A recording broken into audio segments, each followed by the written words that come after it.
Bonjour à tous. On débute aujourd'hui ce journal à Arsenal. Fin du dossier Wenger, ça bouge sur les bancs de touche. En Angleterre, le feuilleton Arsène Wenger est sur le point de se terminer. En effet, après la victoire d'Arsenal en finale de la FA Cup ce week-end contre Chelsea, 2-1, la presse britannique est unanime. Le technicien français va rester chez les Gunners.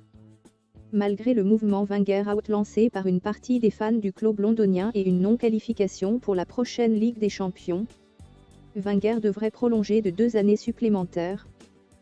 Une réunion avec la direction du club est prévue ce mardi et l'officialisation de la prolongation de l'Alsacien pourrait être annoncée ce mercredi.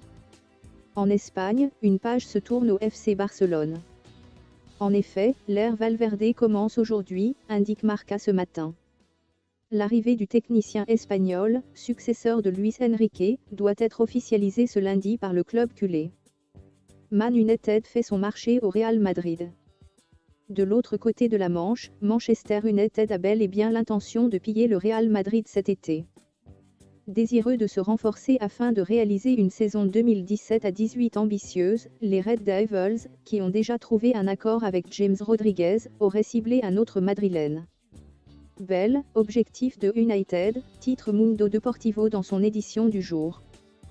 D'après le quotidien ibérique, les Mancuniens espèrent que le Gallois ne sera pas titulaire en finale de la Ligue des Champions face à la Juventus afin d'augmenter leurs chances de le recruter cet été. Seul problème, et non des moindres, le président de la Casablanca Florentino Pérez n'aurait pas l'intention de se séparer de l'ancien joueur de Tottenham, arrivé en 2013 à Madrid contre près de 100 millions €. Mercato XXL pour Chelsea. Toujours en Angleterre, le champion Chelsea s'apprête à vivre un été agité.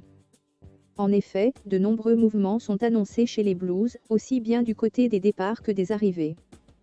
Si John Terry et Asmir Begovic vont quitter le club, l'avenir de Nemanja Matic, Cesc Fabregas, Michy Batshuayi, Nathan Ake, Kurt Zouma, Ruben Loftus-Cheek, Kennedy et Ola Aina est encore flou. De même pour Eden Hazard et Thibaut Courtois, annoncés dans le viseur du Real Madrid, ou encore de Diego Costa, qui n'a pas fermé la porte à un retour à l'Atlético Madrid. Dans le sens inverse, le Télégraphe annonce que les Blues seraient prêts à lâcher 230 millions € sur le mercato pour se renforcer. Antonio Conte et sa direction auraient ciblé un gardien numéro 2. Un latéral mais aussi Romelu Lukaku de Everton, Alexis Sanchez d'Arsenal, Tiémoué Bakayoko de AS Monaco et Virgil van Dijk de Southampton. Bref, l'été s'annonce chaud à Londres.